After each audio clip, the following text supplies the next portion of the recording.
ayan, ito na yung ating isda guys. Yung nilinis natin kahapon. So, dahil nakapagsigang po ako ng hipon,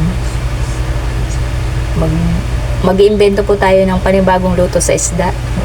Kasi lagi na lang pong prito, may sabaw. So, ngayon po, magluluto ako nito sa toyo at oyster sauce. Ayan.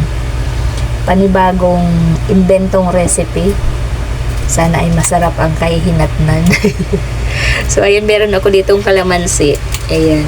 May bawang sibuyas, siling green, kamatis, may luyang konti, at oyster sauce. Paminta. Ayan. So, dito ko po siya lulutuin. So, ayan guys, igisa muna natin yung ating mga ricado para mabango.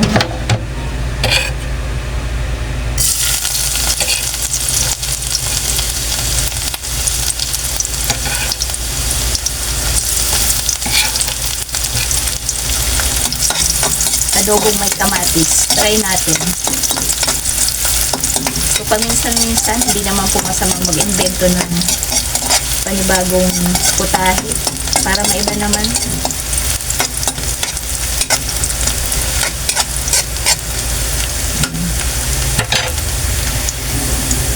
Yan, okay na yung ating bawang sibuyas, luya.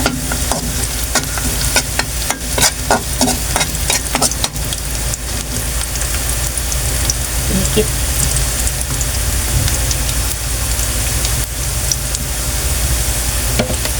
Lagyan na rin natin yung kamatis.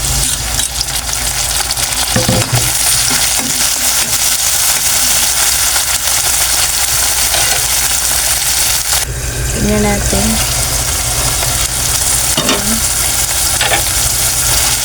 Nag-ano na po yung kamatis. Okay na siya. Lagyan na natin guys ng paminta. Ayan. Lagyan din natin siya ng laurel, seasoning,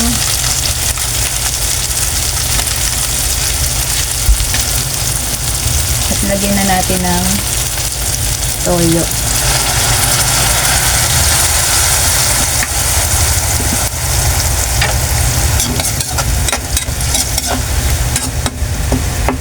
So, dyan, bango. Bango. So, ilagay na natin to guys, ating isda.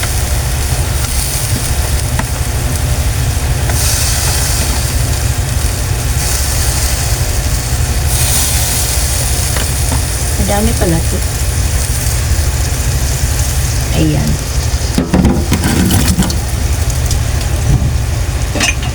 Dagdagan natin ng kaunting sabaw. Ayan. So, kuluin muna natin siya guys. Tapos baliktarin natin siya mamaya. Check na natin guys. Binaliktad ko na siya. Ayan.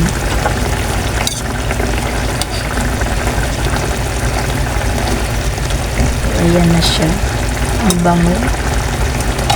So, lagay na natin yung ating pinutol-putol na sili. Ayan. Lagay na natin yung oyster sauce.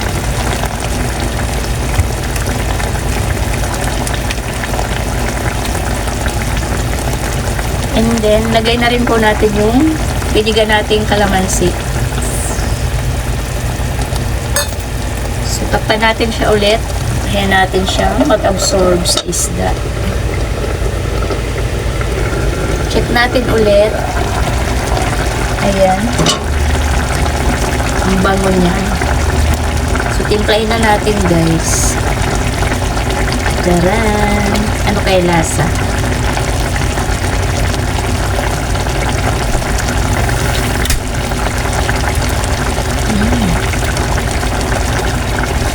Sarap. Ang sarap po. Promise, pwede nyo siya gayahin. Masarap siya guys. So, gusto ko po medyo tuyo-tuyo pa. Kaya pa putuyuin natin siya ng kaunti pa. Dahil marami-rami pa po siyang sabaw. Pero okay na po ang lasa. Masarap. At least may bago tayong na-inventong putahe sa isda. Ayan. Adobo sa kalamansi. Takpan na natin siya ulit. So yun guys, okay na. Luto na yung ating inimbentong adobong isda. Ayan. Masarap po. Pwede nyong subukan, itry. Ayan, di kayo magsisisi. So hanggang dito na lang. Maraming salamat. Bye-bye po.